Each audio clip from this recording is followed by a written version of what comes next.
What would I do if I wasn't afraid? Or rather, okay, what would I do if I weren't afraid and I were acting strategically?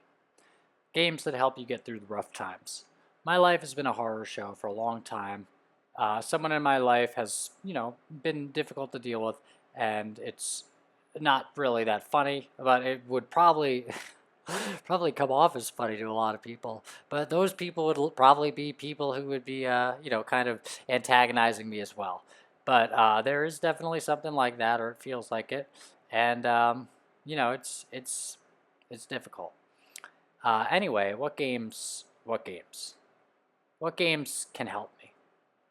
Resident Evil Code Veronica was a good one. On the PS4, so X. Anyway, that game is helpful because if you really get into the flow of it, it's like a book where you really have to be paying attention and just let everything else either wash away or wash over you because the game is not going to distract you or give you easy ways out. Nope, you're fucking stuck with it in a good way.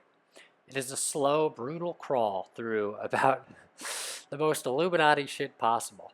In Antarctica, of all places, of course, with the X crossing out everything except Code V on the cover. You have to destroy, or crossing out everything in Veronica, I mean. So it's Veronica. Like literally just past the top of the V and just past the bottom of the V, the X ends, because it's slanted, just to make sure it has Code V and nothing else. What does that sound like, guys? You have destroyed me long enough. Anyone who wants to. I hope I can get away from your influence, um, and I would still probably give you more chances, but I hope that you stop trying to antagonize me. I will not mention anyone not positive to me again, at least not in this video. So, in Code Veronica, you are conspicuously asked to backtrack, not even like a normal Resident Evil game, but more like some horrible world where you walk past the door 5 times without realizing it's there. I don't know what to do. I just know that if you get a guide, that's what some guy on the internet suggested, and he was right, probably. Anyway, what I do know is that if you play this game, you'll have whatever emotional shit that is surrounding you literally smash itself into your face because there is no escaping it here. And that may sound like it is not the game to get through the rough times, but maybe it is. It makes you get through them. Final Fantasy XII was another one. First of all, it was a game where the bad guys were the government, like every other Final Fantasy game, but still.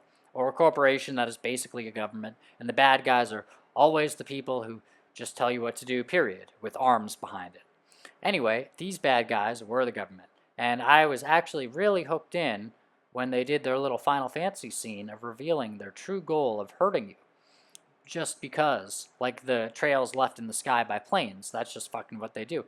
It was reminiscent of the scene in Final Fantasy X where Yuna realizes how evil the religion is. It's all connected, and Final Fantasy gets all of it up there on its games, but it was still its own thing and came much sooner. Then again, the story petered out in a big way after that. Worse than Final Fantasy 15, because at least with that game, it didn't have a story to begin with. Anyway, I love both games, and actually 15 more, but this one was a great game to play on my probation when I wasn't allowed to play my PS4.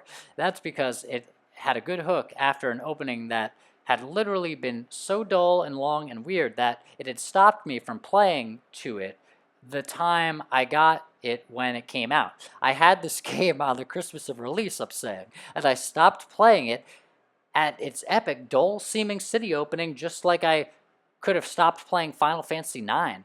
Anyway, beyond that, the game turns into everything I imagine an MMORPG would be, with all its addictive quests to get every weapon and every power, and even putting together your party's instructions for battle, it makes addictive. You feel like you're tuning up a machine. And so you're riding around with Metallica basically as you fucking do any kind of pre-programmed attacks you want to, any kind of enemies you want them to. It doesn't work totally like you'd expect all the time, but it works really well and is probably my favorite Final Fantasy battle system other than X. Or rather 10, X. 10-2, X2, 10-2 looks good, but I haven't played it. I mean, enough to get anything out of it.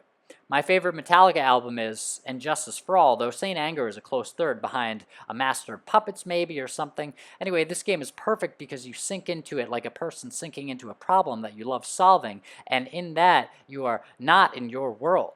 Finally, we have Kingdom Come Deliverance, which basically said, fuck you, and destroyed the fences on my waiting to get to the top of my top 10 lists of all time list, and said no as it thumbed its nose old school at the people all around it like Assetto Corsa and Dark Souls 3 probably someday. I haven't played that one yet unless I played like 2 seconds of it, but I have, or Dark Souls 2, which I have beaten many times and love. Many meaning 2 or 1, but I got to the Ice Stage DLC. Anyway, Kingdom Come Deliverance, the first one, because I haven't played the second, though I hope to.